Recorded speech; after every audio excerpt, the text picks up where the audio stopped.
Welcome to America News.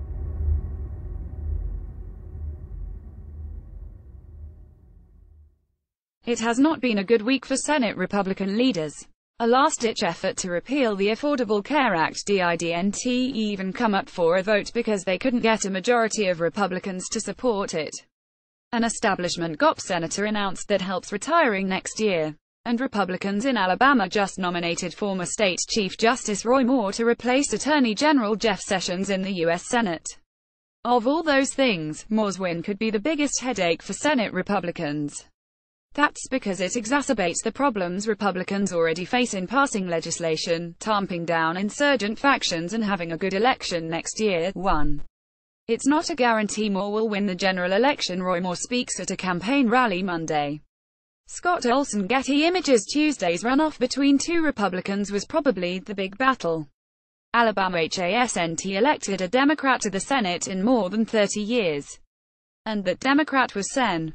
Richard C. Shelby, who is now a Republican. But Moore is no traditional Republican. He's an unapologetic evangelical conservative who waves handguns at rallies, prides himself on being removed as the state's top judge twice for bringing religion into the job, and as recently as December said he didn't think Barack Obama was a natural-born citizen, and thus qualified to be president. Alabama voters don't mind Christian conservatives, but some political operatives worry that Moore is such a only-issue candidate that he may not be able to reach voters who are worried about other things, such as the economy. That leaves an opening for the Democratic candidate, Doug Jones, a former U.S. attorney. He'll need lots of outside help to make this a race, because this is still Alabama, which supported President Trump by 26 points in November. But conventional wisdom is that Moore's win in the December general election is not as much of a lock as interim Sen. Luther Strange's would have been. 2. Senate Republicans have probably lost a reliable vote since John Barrasso RW left, and Senate Majority Leader Mitch McConnell RK head to a news conference in July on Capitol Hill. Catherine Faith Washington Post. In his couple of months serving as interim senator, Strange usually voted the way Senate leadership wanted Republicans to vote, and a super PAC allied with Senate Majority Leader Mitch McConnell RK spent millions to try to keep Strange in the seat. Moore, however, beat Strange precisely because he didnt present himself as an establishment figure. And if he gets to Washington, he probably won't forget what got him there. It certainly wasn't McConnell. Republicans won't be able to count on his vote for much of anything, which is the last thing they need, given that they've twice now fallen 1 or 2 votes short of repealing the Affordable Care Act. Other big items on their to-do list, such as tax reform, won't be any easier to pass in a divided party. Plus, Moore has demonstrated a remarkable lack of understanding of policy. In July, he didn't know what the Deferred Action for Childhood Arrivals program was, despite a radio host explaining it to him. 3.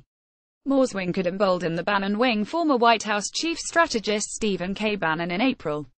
Carolyn Castor. Associated Press. Trump's former chief strategist, Stephen K. Bannon, has already declared war on Republicans in Congress. He backed Moore and HES considering raising money to try to oust GOP senators who have gone against Trump. Republicans who backed Strange point out that Bannon didn't really hug Moore tight until a couple of weeks before the runoff. But Bannon can declare victory anyway. His guy, not the guy the entire Republican establishment backed. 1. Why not try to build on that success in states such as Arizona, against Sen. Jeff Flake. Nevada, against vulnerable Sen. Den Heller. Mississippi, against Sen. Roger Wicker. Notice those are all Republicans Bannon would be targeting. Which brings us to our next point. 4. Moore's win could exacerbate a divisive primary season. A challenge from the right in states such as Nevada and Arizona is the opposite of helpful for Senate Republicans. Heller and Flake are pretty much the only 2 vulnerable Senate Republicans up for re-election in the 2018 midterm election. But first they'll have to beat primary challenges that may be better financed, thanks to an emboldened Bannon. And the intra-party wars may not be contained to just Nevada and Arizona. A successful Moore campaign suggests that other primary challengers could succeed, backed by different funding sources than the GOP establishment, points out Molly Reynolds, a congressional expert at the Brookings Institution. Control of the Senate isn't really up for grabs in 2018. But a divisive primary season means fewer resources to protect their two vulnerable incumbents and to try to oust 10 Democrats up for re-election in states Trump won.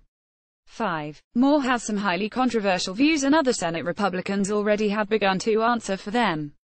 Here's Sen. Ron Johnson on CNN on Wednesday morning being asked whether he agrees with Moore that Obama is a Muslim, or that God can supersede federal law, or that homosexual conduct should be illegal.